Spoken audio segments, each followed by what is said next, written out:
తల్లిదండ్రులు ఒక్కసారి ఆలోచించండి. యువకుల్లో మార్పు రావాలి. భవిష్యత్తులో యువకులు ముందుకు వెళ్ళాలి. ఈ మధ్య మేము వినే మాట బైక్ రేసింగ్. ఉదయం 7 గంటల సమయంలోని కుటాగుల్ల మదనపల్లి హైవే నందు 20 మంది పిల్లలు 10 మోటార్ సైకిల్స్ తోటి రేసింగ్ చేస్తున్నారు. సమాచారం వచ్చి మేము అక్కడికి వెళితే మమ్మల్ని చూసి వారు పొలాల్లోకి గుట్టల్లోకి పరుగున వెళ్లారు. వాళ్ళని పట్టుకునే ప్రయత్నం చేద్దామంటే ఎక్కడ స్పీడ్గా వెళ్ళి కింద పడి కాళ్ళు చేతులు విరగొట్టుకుంటారో, ఎక్కడ ప్రాణాల మీదకు తెచ్చుకుంటారో అని భయం. అసలు తల్లిదండ్రులకు తెలియకుండా అంత విలువైన బైక్లు వారికి ఎక్కడి నుండి వస్తాయి?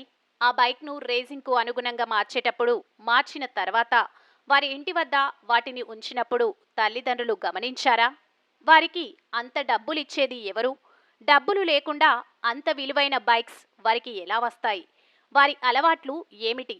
అంతా ఉదయం పూట, మధ్యాహ్నం, రాత్రిపూట ఎక్కడికి వెళ్తున్నారని తల్లిదండ్రులు వారిని అడుగరా?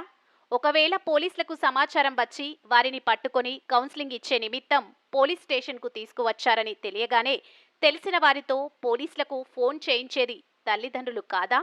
వారు మోటార్ సైకిల్ బయటకు తీసుకున్నారు అంటే పిల్లలకు కనీసం డ్రైవింగ్ లైసెన్స్ ఉందా అని తల్లిదండ్రులు చూడరా?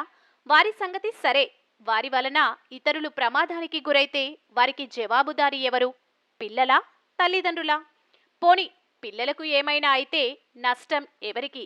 తల్లిదండ్రులకు కాదా? తల్లిదండ్రులు కాస్త ఆలోచించండి. పిల్లల మీద దృష్టి పెట్టండి. వారి భవిష్యత్తుకు మార్గదర్శకులు మీరే. Inspector of police, Kadiri, Sathya Sai జిల్లా.